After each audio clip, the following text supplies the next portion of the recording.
You've probably heard of this series, maybe even played one of these games. Maybe this one, or this one, or some of these, or some of these, or maybe even this one. We're talking about Final Fantasy, the series that is anything but final. Square has been pumping these boys out for 30 plus years and just recently announced number 16. It was only a matter of time. Now, as you probably know, these games aren't sequential. Every title features different characters, locations, and events. You get a different vibe from each one. Final Fantasy IV's setting is very medieval and has themes of family and redemption, while FF7 evokes a more modern, cyberpunk-esque style with themes of environmentalism and self-discovery. Naturally, this led to a fanbase that divided itself to stand by which fantasy they related to and ultimately enjoyed the most.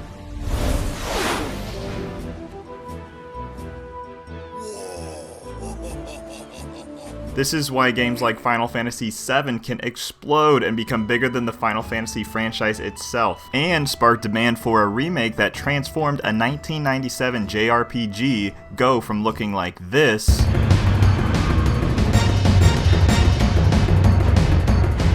to a little something like this.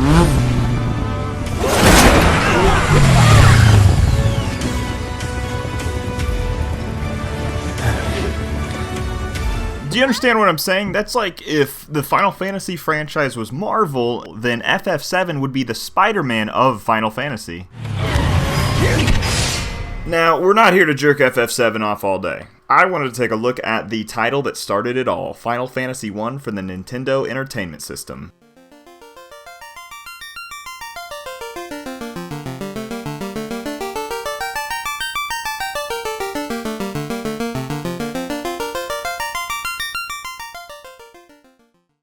Imagine with me for a little bit. It's 1987, there is no Seinfeld, Pokemon doesn't exist, you probably don't exist. Playing an RPG looked like this. Over in Japan, a young Hironobu Sakaguchi was given the task to direct one last game to save his employer, Square, from bankruptcy, and aliased his project Final Fantasy.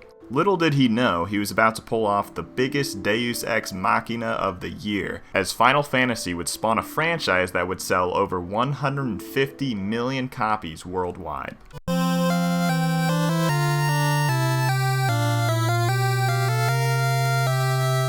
Final Fantasy releases on December 18th, 1987 in Japan and May of 1990 in North America. It's a smash hit, everyone loves it. It receives endless praise for its stunning visual effects, memorable score, and addictive gameplay. Yeah, I know, it looks pretty fucking bad, at least by today's standards. Why in the world play this today? Ding ding.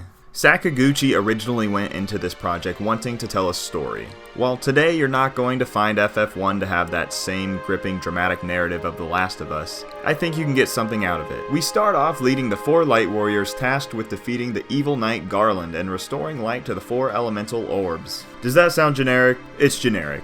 But the simplicity allows for interpretation and imagination. Like, I know they're just shitty 8-bit sprites, but I felt their pain right here. 4 floors underground in the Earth Shrine. My black mage petrified, they're dragging him along. We got the corpse of Wu, the monk. Shit was looking dire, but we persevered. The sheer excitement when finally obtaining an airship that could just go over oceans and mountains, avoiding all random battles on the overworld. No, I really wasn't interested in the main plot, but you know, we had our own stories out there, and that's what it's all about.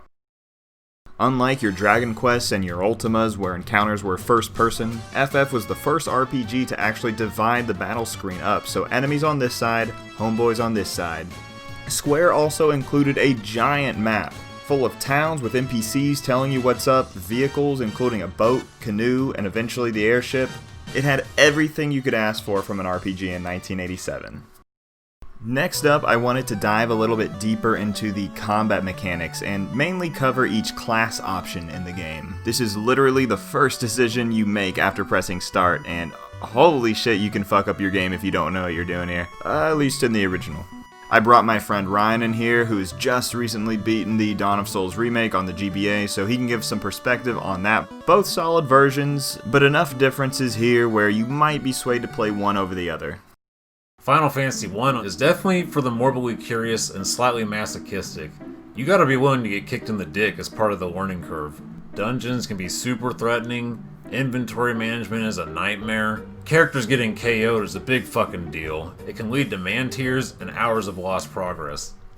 The fighter, later known as the knight, is the primary tank of your group. Assuming it's your first time playing, you want at least one of these boys in your party, being that the fighter is the only class who can equip a wide variety of loot you'll be picking up. Placing the fighter in the first battle spot is essential to take advantage of his defense and equipment, being that there is no front or back row in FF1. Instead, the first spot is targeted half of the time, second 1/4 of the time, and the last two spots 1/8 of the time respectively. You can bet that when you're in a heated battle, the fighter will be the last one standing. Once the fighter hits his class upgrade to Knight, he is able to cast the first 3 levels of white magic. But by the time you reach this upgrade, its usefulness is questionable apart from being able to restore HP and cure poison on the field. I didn't choose the fighter when I played Dawn of Souls because I'm a fool. There were so many items that I came across in my run of the game that only would go to the fighter, and I really felt that. It was sad having to sell these items to the shop because nobody else in my party could use them. Unfortunately, the game almost expects you're going to pick fighter. Thief and eventually Ninja, the fastest class of the bunch, increasing your chance to attack first and successfully flee from battle. Unlike other Final Fantasies, the Thief does not have the ability to steal. Just as the Knight, when the Thief hits his class upgrade to Ninja, he is able to cast the first 3 levels of black magic.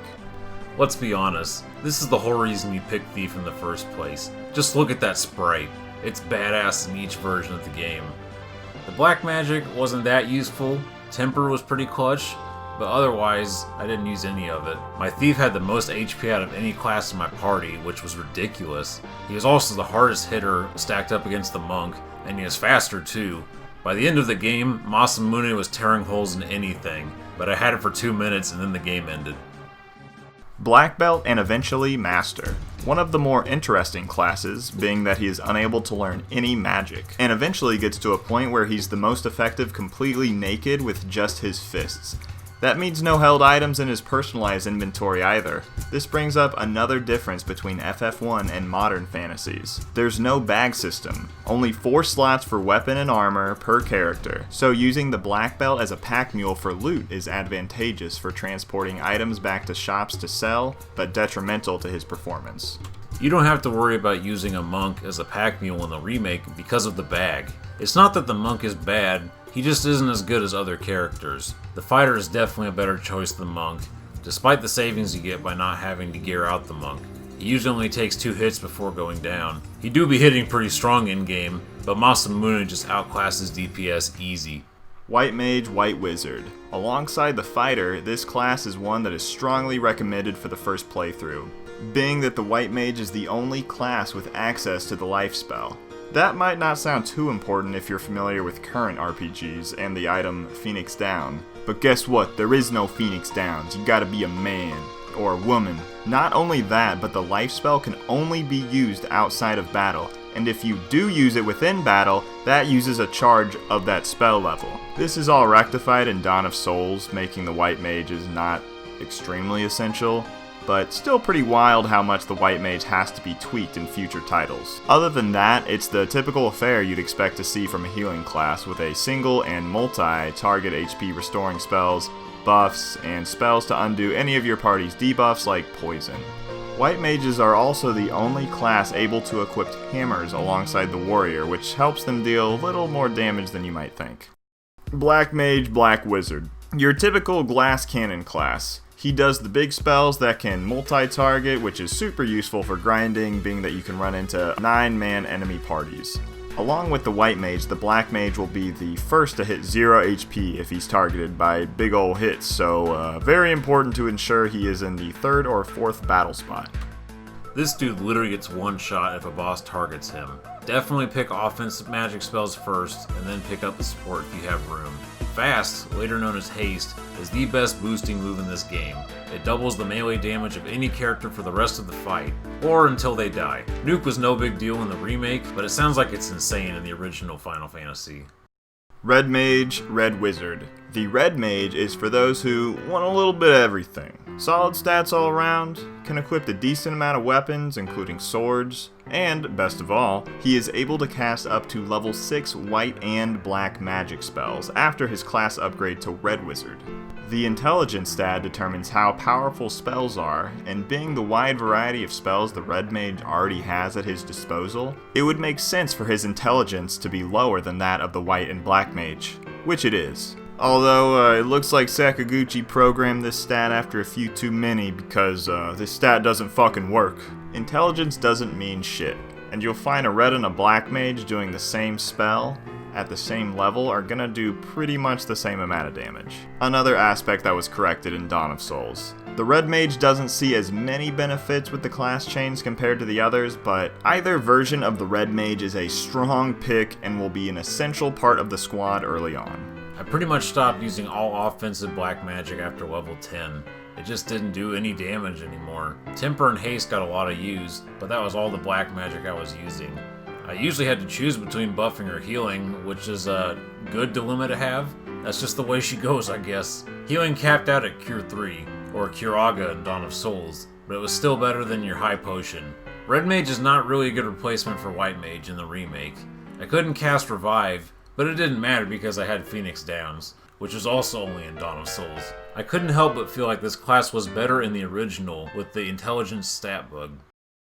As I played through the remake, the one thing that was really bogging down my experience was the encounter rate. Holy shit, dude. Regular battles were always a threat. It didn't matter what level I was.